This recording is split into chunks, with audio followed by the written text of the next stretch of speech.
నిన్న మనం చూసాం విడుదల రజని బెదిరిస్తూ ఉంది, వేసేస్తా తీసేస్తా, ఏదైతే జగన్మోహన్ రెడ్డి గారు ఎక్కడ దాక్కున్నా తీసుకొచ్చేస్తా అన్నాడు, ఏమో కూడా తీసుకొచ్చేస్తామని మీరు అట్లా వేసే కదా 11కు పరిమితం అనేటువంటి వాస్తవాన్ని గుర్తించకుండా ఇంకా వేసేస్తాం తీసేస్తామంటే ప్రజలు హర్షించరు.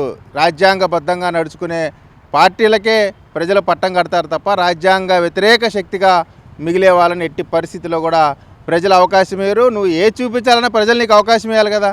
ముఖ్యమంత్రిగా అవకాశం ఇచ్చారు, ఫస్ట్ ప్రతిపక్ష నాయకుడిగా ఇచ్చారు, ప్రతిపక్ష నాయకుడి తర్వాత నీ కళ్ళబొల్లి మాటలు నమ్మి ముఖ్యమంత్రిగా అవకాశం ఇచ్చారు. ఈ రెండిట్లో నువ్వు ఫెయిల్ అయ్యావు.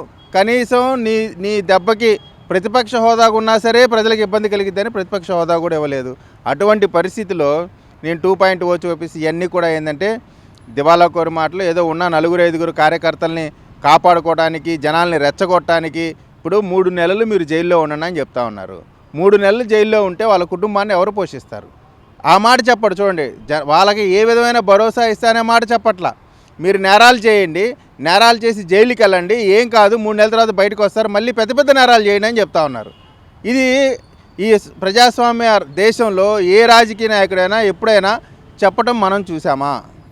కాబట్టి ఇవన్నీ కూడా ఏంటంటే మరొకసారి వారి దివాలా కోరితనం, రౌడీయిజం, గూండాగిరి, చట్ట వ్యతిరేక వ్యక్తులు అనేటువంటిది స్పష్టంగా వారి కామెంట్స్ ద్వారా అర్థమవుతూ ఉంది. వాళ్ళకి ఇంకా 0.0 వాళ్ళ పరిస్థితి తప్ప 2.0 అనే పరిస్థితి వాళ్ళకి లేదు.